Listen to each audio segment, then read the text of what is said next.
বাবা রিঙ্কি, তুই আমার বেস্টি হয়ে এত দেরি করিস? বল, আজকে তো লেট হয়। তুই যে এখানে সেজে গুজে বসে আছিস, সেই বড় লোক টাকলার সাথে কি বিয়ে করতে পারবি? না, কখনো না, ওই লোকের সঙ্গে আমি কখনো থাকতে আরে পারবো কি না। করবি বলতো? তুই আইডিয়া দে। তুই না এক কাজ কর, তুই না একদম ছোট মিনি শর্ট ড্রেস পরে ব্যাটাটার সামনে যা, একদম ঠিক কথা বলেছিস। ব্যাটা অজ্ঞান হয়ে যাবে। চ চ চ।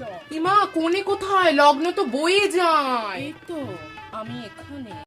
तुम डुंग डुंग डंग डंग डंग आइसक्रीम खाऊंगी कश्मीर जाऊंगी शोलों में भर के जी आ आ आ आ चक्कर कमाऊंगी शोलों में भर के जी आ आ आ आ आ आ आ आ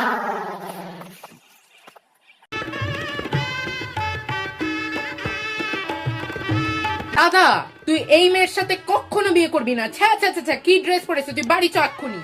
না না, আমি বিয়ে করলে তো এই মেয়েকেই করব। বিয়ের পরেও আমাকে বিয়ে করবে? এ বাবা, কি ভাবলাম আর কি হলো।